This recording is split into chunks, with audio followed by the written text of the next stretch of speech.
73 vite në skenë, ikone e ekranit dhe skenës shqiptare, Margarita Xhepa është sot çmimi i karrierës i emisionit Opinion. Sa vjeç ke dalë në skenë, Margarita? 15. 15 vjeç që ka dalë në skenë, vitin 1950. 73 vjet. Kush ishte roli më i bukur që ke bërë?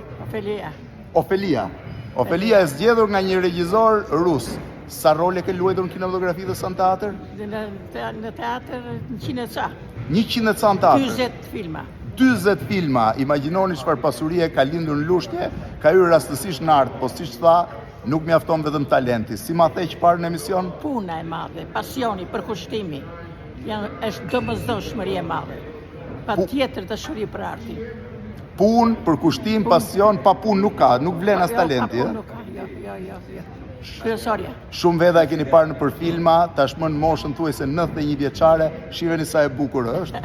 Një prej aktorëve më të dashura për ne, edhe për gjithë ju që keni ndjekur. Një përshëndetje gjithë nga së bashku Margarita Xhepën. Gëzuar vitin e ri. Gëzuar. Shëndet e lumturi. Kjo që sapo ndoqët ishte videoja e fundit e Margarita Xhepës. Një prej videove mbreslëndse që unë kam publikuar në rrjetet e mia sociale. Ishte një video që i takon fundit të vitit 2023, thuajse një vit e ca më parë. Margarita Xhepa u shua në orët e para të mëngjesit në moshën 93 vjeçare. Ajo ka lindur në Lush, ditëlindjen e kishte në 2 prill, pra eksaktësisht dje, dhe ka lindur një familje modeste me mbiemrin Prifti, Margarita Prifti. Jeta e saj nuk ka qenë as pak e lehtë, sepse në moshën 9 vjeçare humbi nënën dhe më pas filloi të angazhohej mbas ardhjes së sistemit komunist Shqipëri, filloi të angazhohej fillimisht në teatrot amatore të vogla të rrethit të Lushnjës, ku pati një lloj suksesi e zbuluar nga një prej mësuesve të këtyre teatrove, dhe më pas vjoi të ketë një lloj suksesi në gjithë zonën rreth e rrotull, në Lushnjë, në Fier dhe në tjerë.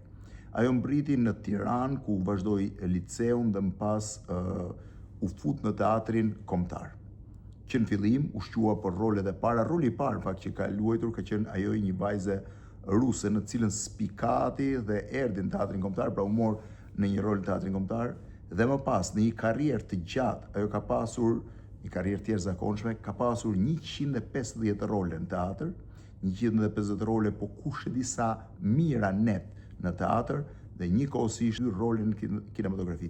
Karriera e saj 78 vjeçare, siç e thotë ajo vetë në videon e fundit që zhvilloi në emisionin Opinion, është një karrierë rrallë jo vetëm për një shqiptare, por për çdo në botë.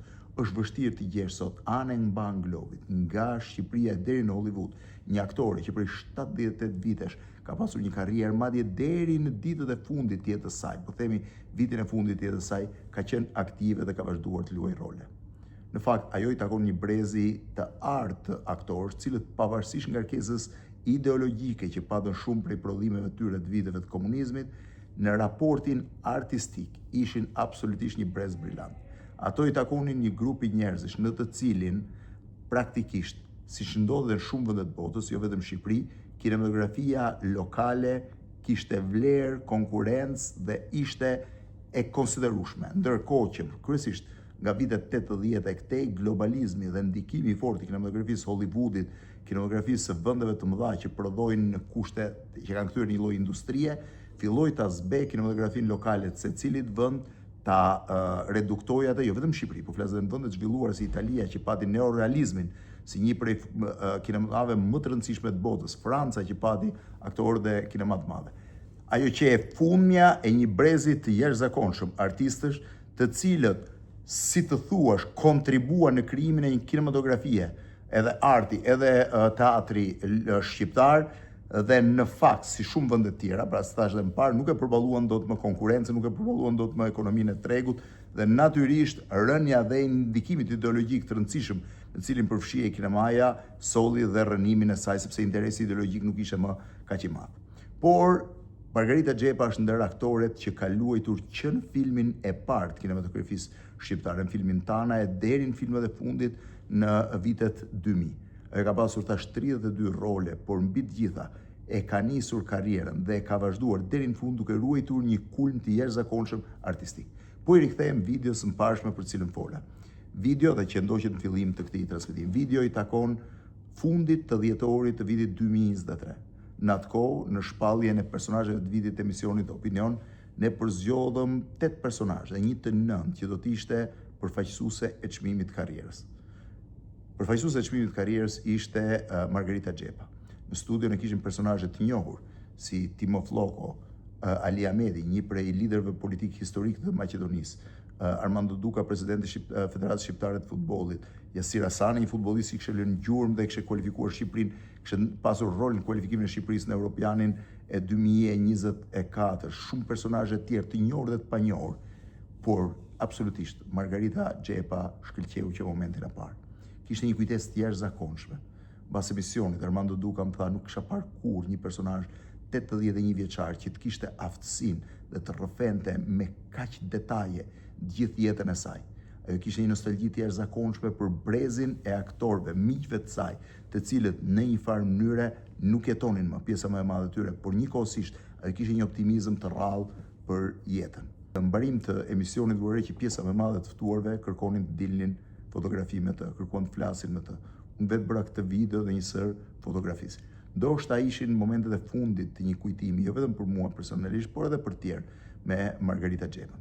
Ajo ndroi jetë sot në orët e para të mëngjesit, rreth orës 3 të mëngjesit, nga një smundje në mushkrini nga spitalet e Tiranës.